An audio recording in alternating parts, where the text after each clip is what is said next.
नमस्कार दोस्तों, आप सभी का स्वागत है टू डू एस में। आज फिर से करंट अफेयर है, महत्वपूर्ण करंट अफेयर, जिसमें से 3 इम्पोर्टेंट करंट अफेयर मैं आपको बताऊंगा। सबसे पहला है यूनाइटेड नेशन सिक्योरिटी काउंसिल से, यूएनएससी बोलते हैं। ये संयुक्त राष्ट्र है, संयुक्त राष्ट्र। तो संयुक्त राष्ट्र क्या है? एक अंतरराष्ट्रीय संगठन है जिसके सारे कंट्री सदस्य होते हैं। इसी की एक बॉडी है यूनाइटेड नेशन सिक्योरिटी काउंसिल। किसकी बॉडी है? बोलेंगे संयुक्त राष्ट्र की एक बॉडी है जो शांति सुरक्षा से संबंधित समस्त मामले को देखती है पूरा वर्ल्ड में। अर्थात वॉच डॉग है, ये पुलिस है समझ लीजिए, अंतरराष्ट्रीय स्तर की। किसी भी देश पे कोई एक्शन लेना है, जैसे प्रतिबंध लगाना है, इंपोर्ट एक्सपोर्ट को रोकना है, नागरिकों पे प्रतिबंध लगाना है, डिसीजन लेने का काम यूनाइटेड नेशन सिक्योरिटी काउंसिल करती है। अब यूनाइटेड नेशन सिक्योरिटी काउंसिल अभी चर्चा में है। इसमें भी 2 सदस्य होते हैं यूनाइटेड नेशन सिक्योरिटी काउंसिल के। क्या बोलेंगे? यूनाइटेड नेशन सिक्योरिटी काउंसिल, संयुक्त राष्ट्र सुरक्षा परिषद। तो इसका पूरा नाम संयुक्त राष्ट्र सुरक्षा परिषद है।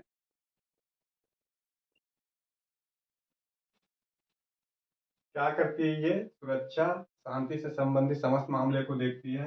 इसके 2 तरीके के सदस्य होते हैं, अर्थात 2 टाइप्स ऑफ मेंबर होते हैं इसके। एक होते हैं स्थायी परमानेंट सदस्य, और दूसरे जो हैं टेम्परेरी अर्थात अस्थायी, जो 2 साल के लिए नियुक्त होते हैं।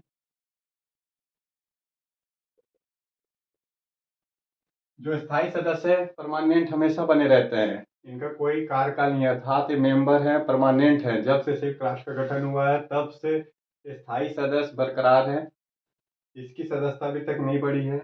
और वहाँ अस्थायी सदस्य जो है, इनकी सदस्यता समय समय पर बढ़ते रहते हैं।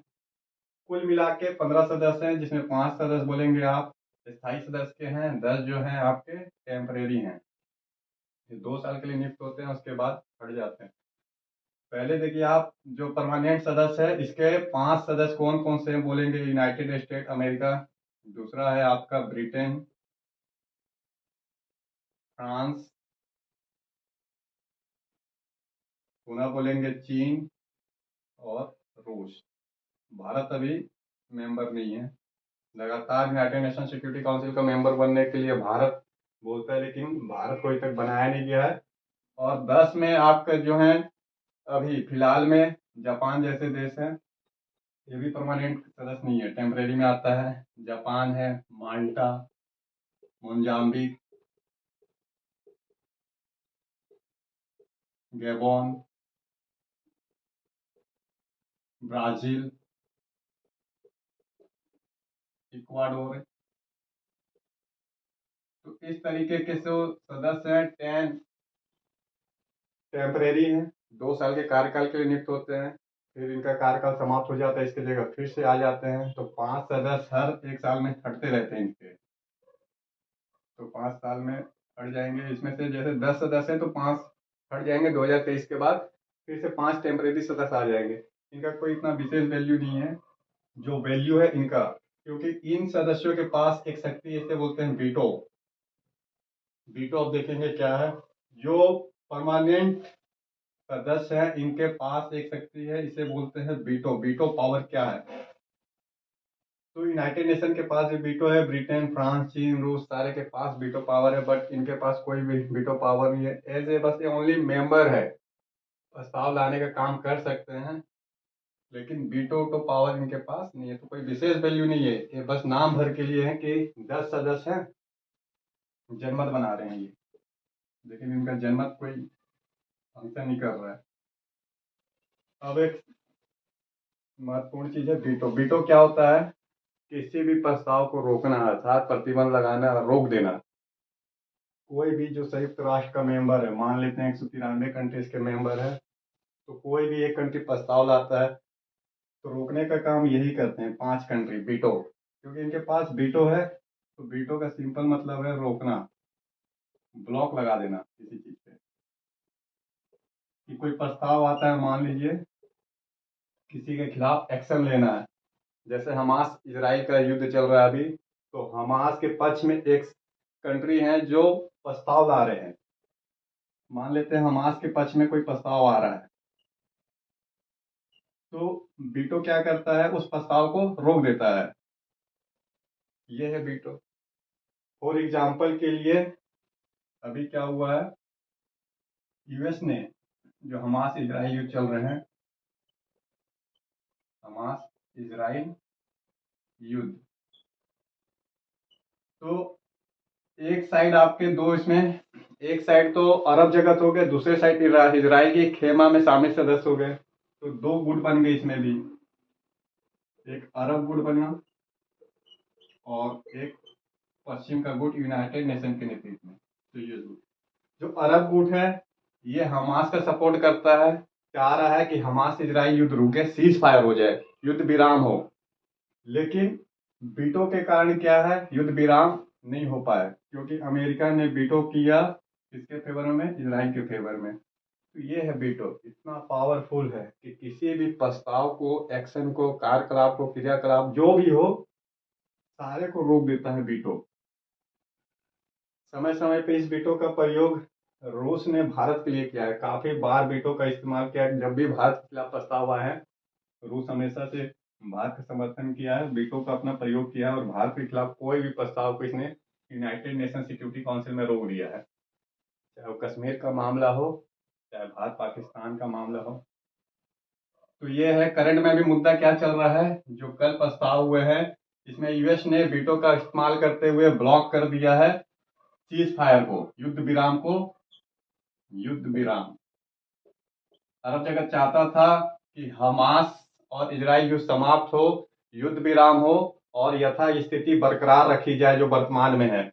लेकिन अमेरिका ने इजराइल का सपोर्ट किया और युद्ध विराम संबंधी समस्त प्रस्ताव को खारिज कर दिया, अर्थात इजराइल लगातार हमास पे अटैक करेगा। इजराइल का कहना है जब तक हम हमास को समाप्त नहीं करते तब तक हमारा युद्ध लगातार जारी रहेगा हमास के खिलाफ।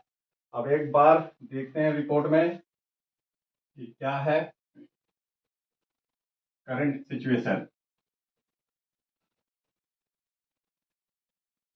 देखिए, अभी तक जानकारी के अनुसार 18,000 लोग हमास इजराइल युद्ध में मारे गए।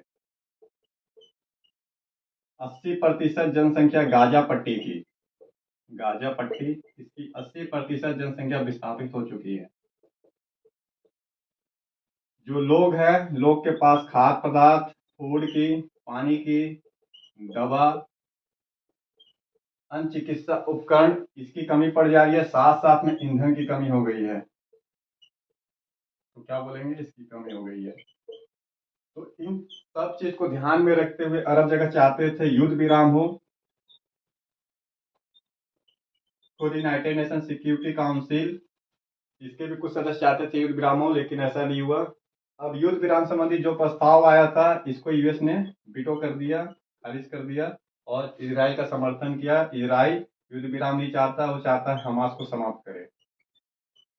हमास को समाप्त करना इजराइल का अल्टीमेटम गोल है।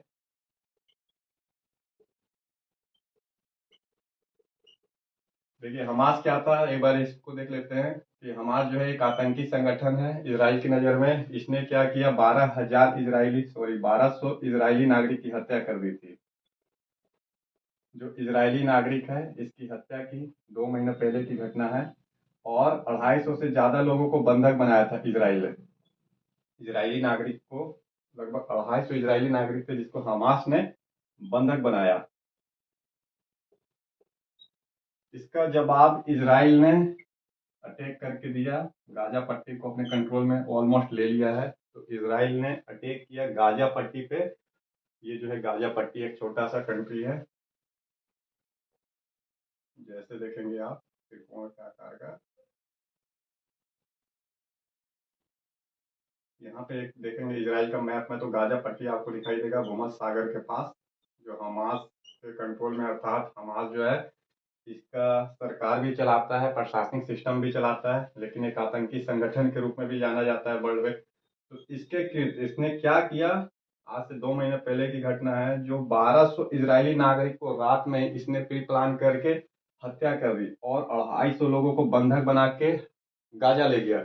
इसका जवाब इजराइल ने क्या दिया, तो अटैक करके दिया। आर्टिलरी गन हो, लैंड हो, एयर हो, सभी जगह से अटैक किए और हमास का जो नेटवर्क है लगभग ऑलमोस्ट समाप्त कर दिया है। लेकिन अल्टीमेटम गोल यही है कि पूरी तरीके से ही हमास के लीडर हों, इसका इंफ्रास्ट्रक्चर उसको समाप्त करना। और इसी का समर्थन कर रहा है अमेरिका, यूएस और ब्रिटेन। अब जो यूनाइटेड नेशन सिक्योरिटी काउंसिल है, इसमें जो वोटिंग चले सीज फायर को लेके, जो प्रस्ताव आए थे यूएई और अरब जगत लेके आए थे, तो यूएस ने तो वीटो किया और ब्रिटेन अनुपस्थित था। अनुपस्थित का मतलब है कि समर्थन कर रहा है इजराइल का। तो एक अकेला ही वीटो प्रस्ताव को रोक देता है। पांचों का वीटो हो चाहे ना हो, एक अकेला वीटो किसी भी कंट्री के खिलाफ या तो एक्शन ले सकता है या तो प्रतिबंध लगा सकता है। तो ये है आपका आज का। सेकेंड नंबर पे देखिए, और इजराइल हमास युद्ध बार पूरा जानने के लिए आप देखते रहिए टुडू आईएएस, उसके प्लेलिस्ट में जाएंगे, करंट अफेयर में आपको पूरा मिलेगा। 3 वीडियो मिलेंगे आपको, इजराइल हमास मामला क्या है, बेसिक जानकारी है प्रारंभ से लेकर अंत तक। ये सब करंट का जानकारी है कि अभी क्या है, वीटो क्या होते हैं।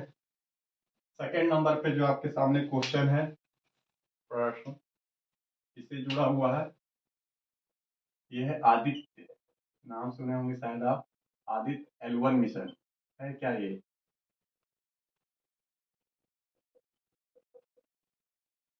L1 मिशन, तो ये भारत का पहला जो है सौर मिशन है, अर्थात सैटेलाइट के जरिए स्पेस क्राफ्ट को छोड़ा गया है जो सूर्य का अध्ययन करेगा। तो जो सूर्य है, सोलर सिस्टम है, उसका स्टडी करने के लिए भारत ने अपना पहला जो सूर्य मिशन भेजा था, उसका नाम है आदित्य। आदित्य जो सूर्य का पर्यायवाची है, तो सूर्य मिशन है ये। कब छोड़ा गया, बोलेंगे 2 सितंबर की बात है। 2 सितंबर 2023 में ही आदित्य मिशन को लॉन्च किया गया था। PSLV C57 रॉकेट का नाम है ये, ठीक है। तो ये तो स्पेस क्राफ्ट है, थोड़ा क्या गया था, रॉकेट का नाम है PSLV, polar satellite launch vehicle. दो तरीके के भारत में रॉकेट होते हैं, PSLV एक GSLV है। तो PSLV C57 रॉकेट से 2 सितंबर 2023 को छोड़ा गया था। भारत का प्रथम क्या था, सौर मिशन था, सोलर सिस्टम का अध्ययन करना था। इसमें काफी सारे उपकरण भी लगे हुए हैं।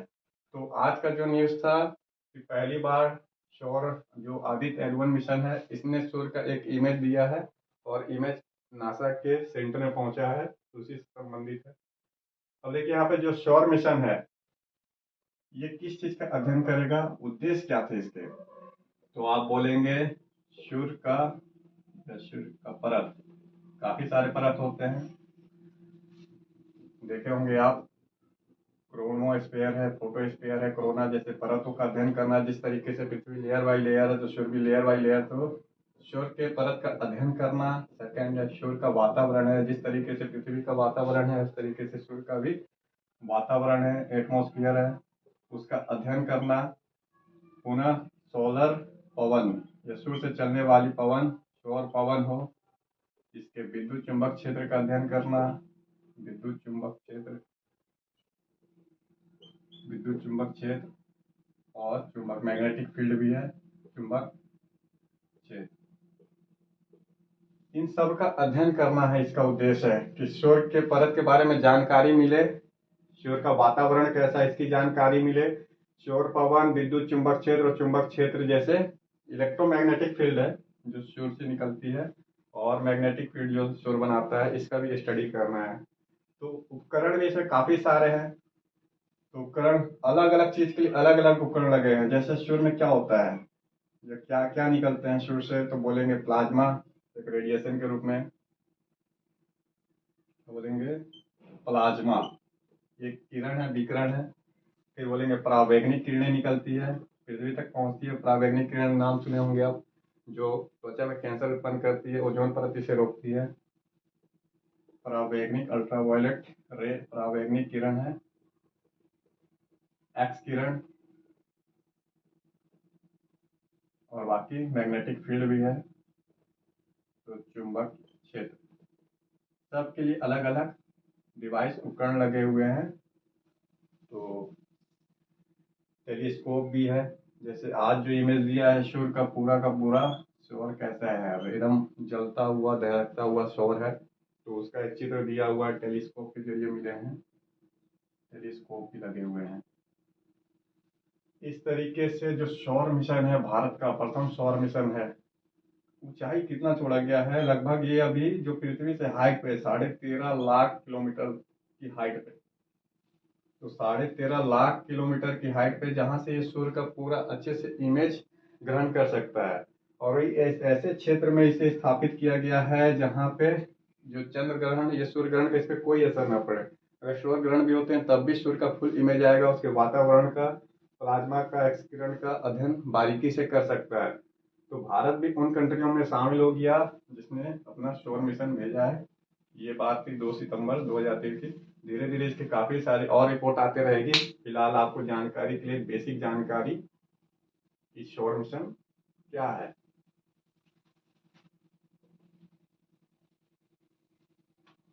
फिर है नेक्स्ट एक करंट अफेयर का टॉपिक।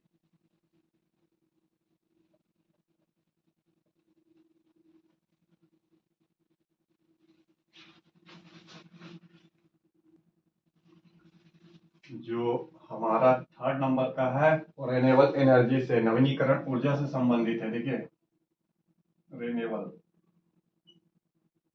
रिन्यूएबल एनर्जी अर्थात नवीनीकरण ऊर्जा। ये क्या है? नवीनीकरण ऊर्जा एनर्जी जो रिन्यूएबल है, अर्थात ऐसी ऊर्जा जो समाप्त न हो, हमेशा जब तक जीवन है तब तक मिलते रहे। जो कोयला है, पेट्रोलियम है, ये समाप्त हो जाएंगे जल्द ही। कोयला पेट्रोलियम 50 सालों में ऑलमोस्ट समाप्त हो जाएंगे। लेकिन सूर्य से मिलने वाली किरण, पवन ऊर्जा, विद्युत ऊर्जा, जल तरंगों के रूप में जो मिल रहे हैं, ये सब समाप्त नहीं होंगे। तो इन्हीं बोला जा रहा है नाभिकी सॉरी नवीनीकरण ऊर्जा, रिन्यूएबल अर्थात ऐसी एनर्जी जो बार बार मिलती रहे। जल विद्युत है, जब तक जल रहेंगे उससे विद्युत पैदा होती रहेगी, जब तक सूर्य है उससे एनर्जी पैदा होते रहेंगे। पवन चल रही है तो पवन ऊर्जा है, समुद्र की लहरें चल रही है तो उससे तरंग ऊर्जा मिलेगी। तो ये सब रिन्यूएबल एनर्जी के टाइप हैं। अब यहाँ पे रिपोर्ट क्या है कि भारत का सबसे बड़ा रिन्यूएबल, जो भारत है, भारत का सबसे बड़ा रिन्यूएबल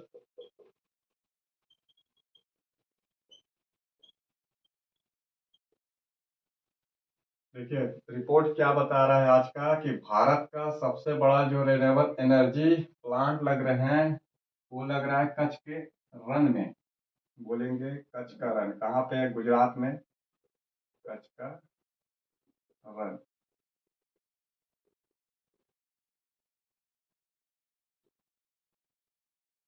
तो ये लगे हैं आपके कच्छ के रन में। कितना बड़ा प्लांट लग रहा है सोलर एनर्जी का? ये लग रहे हैं आपके, बोलेंगे 726 वर्ग किलोमीटर स्क्वायर। स्क्वायर कर लीजिए, ये वर्ग किलोमीटर, किलोमीटर के ऊपर स्क्वायर, तो 726 वर्ग स्क्वायर किलोमीटर। ये सिंगापुर कंट्री है एक, सिंगापुर जो देश है उसके क्षेत्रफल के बराबर है।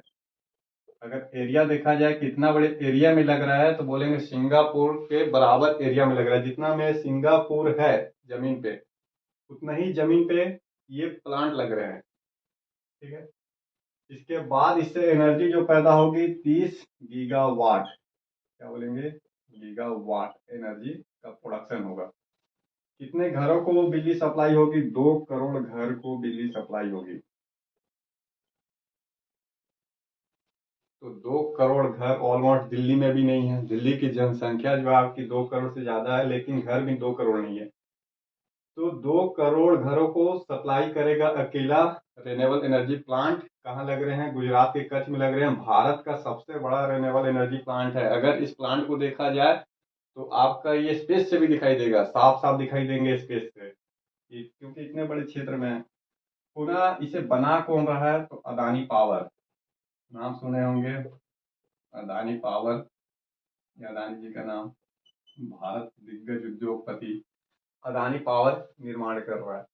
तो ये है आपका रिन्यूएबल एनर्जी से संबंधित जानकारी।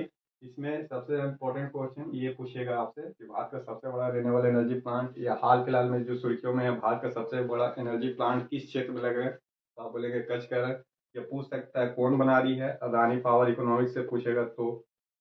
बाकी ये सब तो छोटा बेसिक जानकारी के लिए बस। फिर मिलेंगे हम नेक्स्ट करंट अफेयर में, बने रहिए टू डू के साथ।